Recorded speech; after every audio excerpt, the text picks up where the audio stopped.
आपण कुठे ना कुठे जोडत बसलो ना तर त्याचा त्रास आपल्यालाच होणार आहे. आणि तुझ्या फ्रेंडला माहिती आहे ना तुझी काही चूक नाहीये या सगळ्यात. तू का त्रास करून घेते स्वतःला? माझं ऐक, मी सांगतोय तुला, तू या गोष्टीचा जास्त विचार करणार नाहीयेस. ठीक फक्त ठीक आहे म्हणून चालणार नाहीये. तू जे बोललीस ते फॉलो करणार आहेस. आणि मला आधीच चिकूच्या जाण्याचा खूप त्रास होतोय. त्यात जर तू असा मनस्ताप करत बसलीस तर पुढे येणाऱ्या सिच्युएशन्सला मी नाही हँडल करू शकणार. प्लीज मला समजून घे, प्लीज.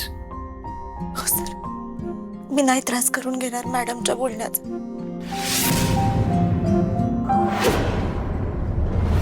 काय आबासाहेब महाडिक, बाहेर खूप मान आहे ना तुम्हाला.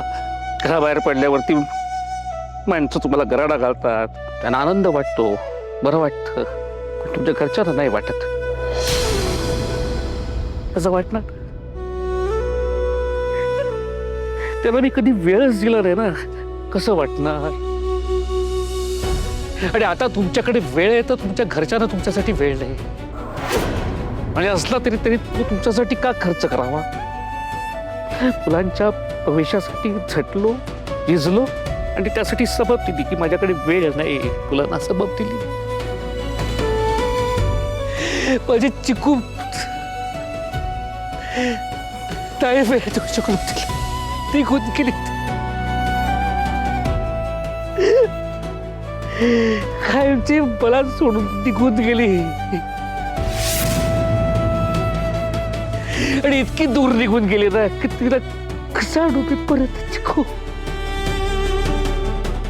तुझे खूप हट्ट पुरवायचे होते, लाड करायचे होते, पण मी आताच निघून गेलीस तू. चिकू,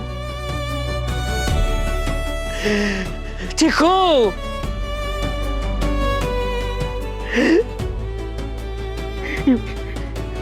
एवढीची होती पोरगी. हरवायची भीती वाटायची लहानपणी म्हणून बाजारात जाताना माझा हात असा घट्ट धरून ठेवायची.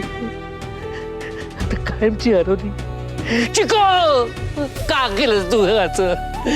बापाचा हात सोडून निघून गेलीस तू. पंडाच्या बापा.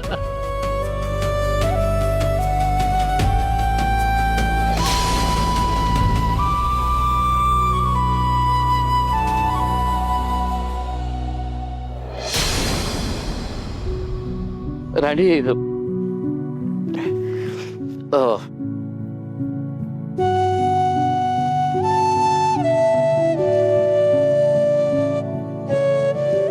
मला तर मालतीच्या बोलण्याचं खूप वाईट वाटलं ना का तुला?